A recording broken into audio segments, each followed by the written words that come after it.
Avant que la vidéo commence, je vous ai indiqué dans une vidéo hier tout ce qu'il fallait savoir sur ce nouveau format que je lance sur la chaîne. Une vidéo donc de présentation par rapport à ce que vous allez trouver donc dans ce nouveau format. Le lien de cette vidéo est disponible en description. Je vous laisse donc avec les 5 matchs que j'ai sélectionnés, plus 2 matchs dans la rubrique du temps additionnel.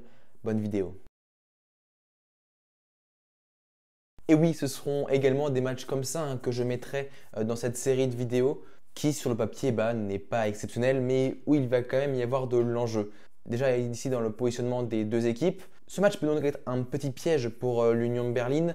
Déjà rapidement, l'Union de Berlin, 3e de Bundesliga, grosse surprise du début de saison du championnat allemand, qui a mené d'ailleurs ce championnat allemand pendant un bout de temps. Ils sont donc très bien positionnés pour aller en Ligue des Champions, ce qui ne leur est jamais arrivé dans leur histoire. Ils ont fait consécutivement l'Europa League Conférence, l'Europa League cette saison. Ils ont été éliminés en 8e et donc peut-être la Ligue des Champions pour la saison prochaine. Pour cela, il faut donc gagner face à Bochum. Bochum qui se présente donc à eux, et eux ils se battent pour ne pas descendre, et on le sait, pour eux chaque point est important. Ils n'ont donc que 3 points d'avance sur Stuttgart qui sont 16e en barrage de relégation. Stuttgart qui a derrière eux un petit point derrière, le Hertha Berlin 17e, synonyme donc de relégation. Alors au niveau de la forme, l'Union de Berlin doit éviter une 3e défaite de rang, alors que Bochum a pris des points 3 fois lors de ses 4 dernières rencontres, avec notamment une victoire sur Leipzig. Le match aura donc lieu dimanche à 17h30. Je vous donne donc rendez-vous en fin de vidéo pour vous donner mon pronostic sur ce match ainsi que sur tous les autres. Alors en voyant cette affiche, vous allez me dire, bah oui, ça va être un duel de clubs, de milieu, haut de tableau. Mais pas du tout. En effet, ces deux équipes se battent pour la relégation. En fait, de manière générale, c'est très serré, puisque de la 11e à la 19e place, il n'y a que 8 points qui séparent donc 8 équipes. Sur le papier, l'équipe de Séville est largement plus forte que celle de Valence.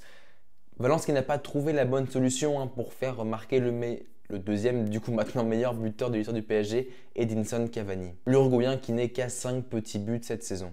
Ça c'est pour Valence. Maintenant côté Séville, ils devraient être bien plus haut au vu de leur effectif, avec notamment plusieurs joueurs expérimentés, je pense notamment à Rakitic. Les enjeux de ce match, s'il y a défaite de Valladolid, sortir pour Valence de la zone rouge et se donner un peu d'air et d'espoir. Et du côté de Séville, prendre le large, puisqu'il y a, comme je vous l'ai dit, très peu de points d'écart entre la deuxième partie de tableau. Donc une défaite signifierait pouvoir peut-être rapidement dégringoler de chaque place et se retrouver trop proche de la zone rouge. Ce match se déroulera dimanche à 21h.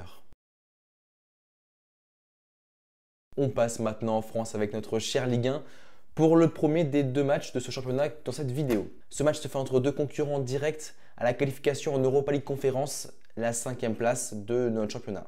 Entre Rennes, 5e à la poursuite de Lille, qui occupe actuellement cette 5e place et qui a 2 petits points de retard, et Reims qui est à 3 points de Rennes. Reims est actuellement 7e à égalité de points avec Lyon, Lyon qui aura d'ailleurs joué son match. Les enjeux du match sont plutôt simples. Pour Rennes, si victoire il y a, ils repasseront provisoirement devant Lille qui ne joue que dimanche. Pour Reims, c'est très simple, rattraper Rennes et continuer à croire à une qualification à l'Europa League Conférence. Donc en résumé, à la fin de cette journée, on peut avoir 3 clubs, Reims, Lille et Lyon, si Lyon gagne son match contre Strasbourg vendredi, à 50 points en chasse derrière Lille. Et donc attention si Lille perd. Côté Rennais, pas facile en ce moment pour eux, puisque à part leur victoire face à un faible Paris il y a 3 semaines, ils ont enchaîné 2 défaites, une à Lens et une à Lyon. Lyon qui est un concurrent donc direct pour cette place. Pour Reims, leur série d'invincibilité s'est arrêtée il y a 3 semaines face à Marseille, mais se sont bien rattrapés en gagnant 3-0, mais n'ont pas fait un match exceptionnel contre Brest, un match nul. Ce match se jouera donc samedi à 17h. Vous pensiez vraiment que j'allais pas le mettre? Bien sûr que si. Le choc européen du week-end, clairement entre 2 prétendants au titre. Avec 2 clubs à la trajectoire actuelle très différente. D'un côté, le PSG qui, eux, ont la pression, un petit peu dans la tourmente depuis cette défaite de ce match en Ligue des Champions face au Bayern de Munich et leur élimination. Avec depuis une victoire difficile face à Brest, 2 défaites consécutives à domicile face à Rennes puis Lyon. Ils se sont quand même bien repris samedi dernier face à Nice. Mais il y a un détail actuel en défaveur du PSG, c'est l'affaire Galtier. Alors, j'ai reçu beaucoup de demandes que je fasse une vidéo dessus. D'ailleurs, n'hésitez pas à rejoindre mes réseaux sociaux. Je ne ferai pas de vidéo là-dessus pour la simple et bonne raison que je ne veux pas dire des bêtises. En fait, c'est surtout ça. Je veux être très prudent.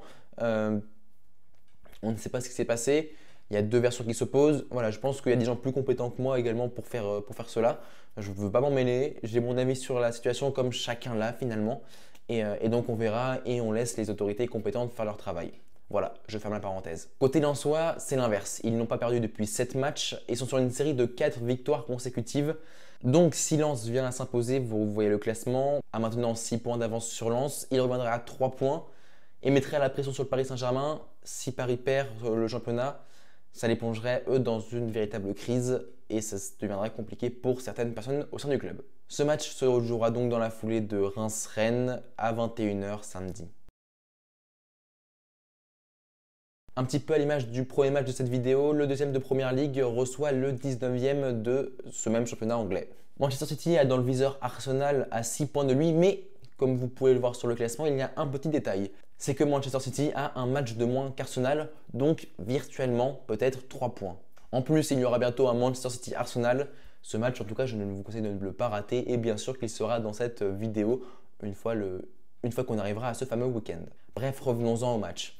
Difficile de battre City à domicile puisque City a remporté 12 des 14 confrontations à domicile en Première Ligue. Face à eux donc Leicester qui sont en grande difficulté, 19e donc, mais ils sont qu'à 2 points de sortir de cette zone de relégation. Mais aller chercher des points à l'Etihad Stadium, vous l'aurez compris, est très compliqué, voire mission impossible. D'autant plus que City est sur 5 victoires consécutives alors que leurs adversaires, eux, sont sur 3 défaites d'affilée et n'ont pas gagné depuis le 11 février contre Tottenham. Ce match se jouera samedi à 18 h 30. Deux matchs rapides à regarder si vous avez le temps. En Allemagne, en Bundesliga, un Wolfsburg-Bayer Leverkusen, un duel direct pour l'Europe, pour accéder à l'Europe, comme vous pouvez le voir sur le classement, et un autre Strasbourg-Ajaccio pour essayer, là aussi, de prendre des points face à un concurrent direct, mais cette fois pour éviter la relégation. Alors je ne vais pas développer dans cette rubrique, puisque j'ai déjà largement développé avant, mais je vais vous donner donc mon pronostic pour ces 5 matchs. Berlin-Bochum, je vois un petit match nul. Valence-Séville, je vois une victoire de Séville. Reims-Rennes, match nul. PSG-Lens, j'ai beaucoup hésité, mais je vois quand même plutôt une victoire du PSG. Et Manchester-Leicester, je vois une victoire large de Manchester City. Voilà, c'est tout pour cette vidéo, cette première vidéo sur ce format. J'espère qu'elle vous aura plu. Faites-le moi savoir si vous voyez des choses à améliorer. N'hésitez pas à me le dire dans les commentaires. Alors, nous, en tout cas, on se retrouve, voilà, pas de vidéo demain, je suis désolé, je n'ai pas eu le temps. Mais on se retrouve donc lundi pour le débrief de ce week-end. Écoutez, c'était tout. C'était Marc. Prenez soin de vous et de vos proches.